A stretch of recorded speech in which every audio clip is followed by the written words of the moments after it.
भगवान पर विश्वास। एक पुरानी सी इमारत में था वैद्य जी का मकान।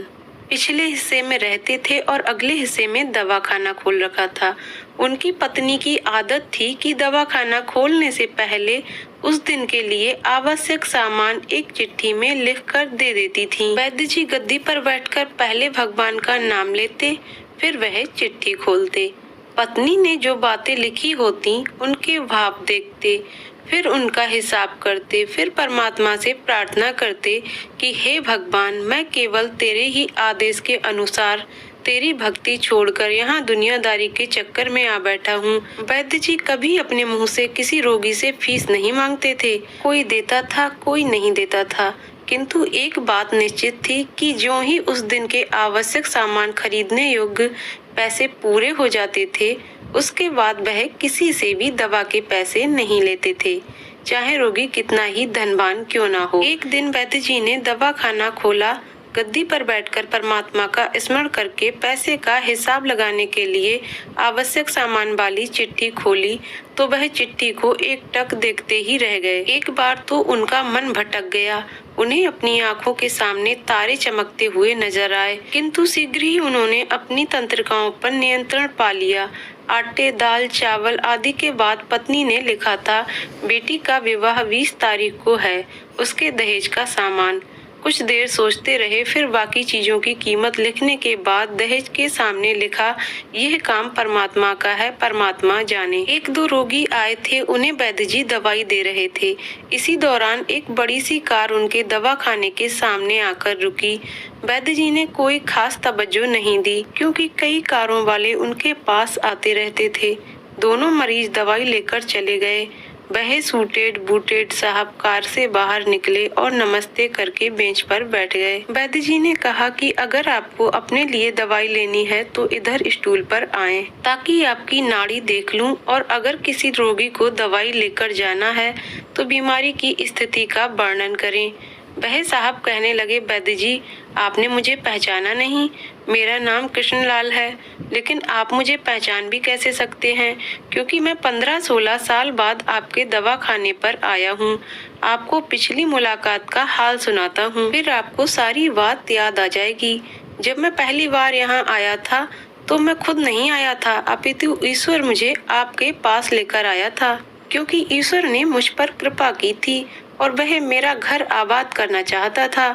हुआ इस तरह था कि मैं कार से अपने पैतृक घर जा रहा था। बिल्कुल आपके दवाखाने के सामने हमारी कार पंचर हो गई। ड्राइवर कार का पहिया उतारकर पंचर लगवाने चला गया। आपने देखा कि गर्मी में मैं कार के पास खड़ा था, तो आप मेरे पास आए और दवाखाने की ओर इशारा किया और कहा कि इधर आकर कुर्सी पर बैठ जाएं। अंधा क्या चाहे दो आंखें, और कुर्सी पर आकर बैठ गया। ड्राइवर ने कुछ ज्यादा ही देर लगा दी थी। एक छोटी सी बच्ची भी यहाँ आपकी मेज के पास खड़ी थी और बार बार कह रही थी, चलो ना बाबा, मुझे भूख लगी है। आप उससे कह रहे थे कि बेटी थोड़ा धीरज रखो, चलते हैं। मैं ये सोच कर कि इतनी देर से आपके पास बैठा था और मेरे ही कारण आप खाना खाने भी नहीं जा रहे थे, मुझे कोई दवाई खरीद लेनी चाहिए ताकि आप मेरे बैठने का भार महसूस ना करें। मैंने कहा, वैद्य जी, मैं पिछले 5-6 साल से इंग्लैंड में रहकर कारोबार कर रहा हूँ। इंग्लैंड जाने से पहले मेरी शादी हो गई थी, लेकिन अब तक बच्चे के सुख से वंचित हूँ। यहाँ भी इलाज कराया और वहाँ इंग्लैंड में भी, लेकिन किस्मत ने निराशा के सिवा और कुछ नहीं दिया। आपने कहा था, मेरे भाई, भगवान से निराश ना हो।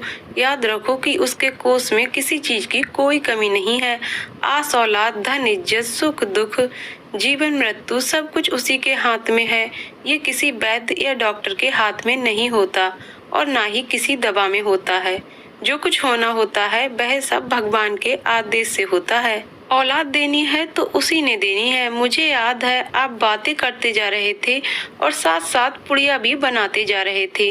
सभी दवा आपने 2 भागों में विभाजित कर 2 अलग अलग लिफाफों में डाली थी और फिर मुझसे पूछकर आपने एक लिफाफे पर मेरा और दूसरे पर मेरी पत्नी का नाम लिखकर दवा उपयोग करने का तरीका बताया था। मैंने तब बेदिली से वह दवाई ले ली थी, क्योंकि मैं सिर्फ कुछ पैसे आपको देना चाहता था। लेकिन जब दवा लेने के बाद मैंने आपसे पैसे पूछे तो आपने कहा था, बस ठीक है। मैंने जोर डाला तो आपने कहा कि आज का खाता बंद हो गया है। मैंने कहा मुझे आपकी बात समझ नहीं आई। इसी दौरान वहाँ एक और आदमी आया। उसने हमारी चर्चा सुनकर मुझे बताया कि खाता बंद होने का मतलब ये है कि आज के घरेलू खर्च के लिए जितनी राशि वैद्य जी ने भगवान से मांगी थी वह ईश्वर ने उन्हें दे दी है। अधिक पैसे वे नहीं ले सकते। मैं कुछ हैरान हुआ और कुछ दिल में लज्जित भी कि मेरे विचार कितने निम्न थे और ये सरल चित्त वैद्य कितना महान है। मैंने जब घर जाकर पत्नी को औषधि दिखाई और सारी बात बताई तो उसके मुंह से निकला, वो इंसान नहीं कोई देवता है और उसकी दी हुई दवा ही हमारे मन की मुराद पूरी करने का कारण बनेगी। आज मेरे घर में 2 फूल खिले हुए हैं। हम दोनों पति पत्नी हर समय आपके लिए प्रार्थना करते रहते हैं। इतने साल तक कारोबार ने फुर्सत ही न दी कि स्वयं आकर आपसे धन्यवाद के 2 शब्द ही कह जाता। इतने वर्षों बाद आज भारत आया हूँ और कार केवल यहीं रोकी है। वैद्य जी, हमारा सारा परिवार इंग्लैंड में सेटल हो चुका है। केवल मेरी एक विधवा बहन अपनी बेटी के साथ भारत में रहती है। हमारी भांजी की शादी इस महीने की 21 तारीख को होनी है।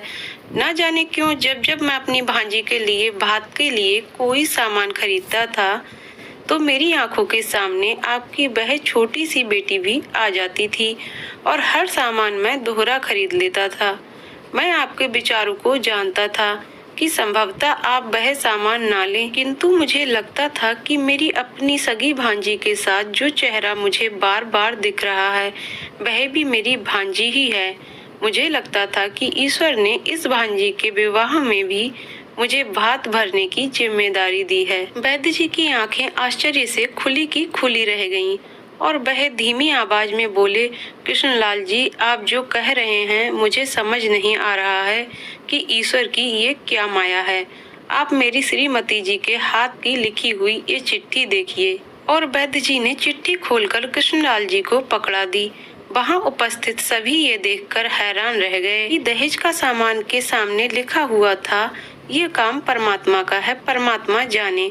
कांपती सी आवाज में वैद्य जी बोले, कृष्णलाल जी, विश्वास कीजिए, आज तक कभी ऐसा नहीं हुआ कि पत्नी ने चिट्ठी पर आवश्यकता लिखी हो और भगवान ने उसी दिन उसकी व्यवस्था न कर दी हो। आपकी बातें सुनकर तो लगता है कि भगवान को पता होता है कि किस दिन मेरी श्रीमती क्या लिखने वाली हैं। अन्यथा आपसे इतने दिन पहले ही सामान खरीदना आरंभ न करवा दिया होता परमात्मा ने। वाह भगवान वाह, तू महान है, तू दयावान है। मैं हैरान हूँ कि वह कैसे अपने रंग दिखाता है। वैद्य जी ने कहा, संभाला है, एक ही पाठ पढ़ा है कि सुबह परमात्मा का आभार करो, शाम को अच्छा दिन गुजरने का आभार करो, खाते समय उसका आभार करो, सोते समय उसका आभार करो। तो दोस्तों, आपको कहानी कैसी लगी कमेंट करके जरूर बताइएगा। कहानी पसंद आई हो तो वीडियो को लाइक शेयर करें और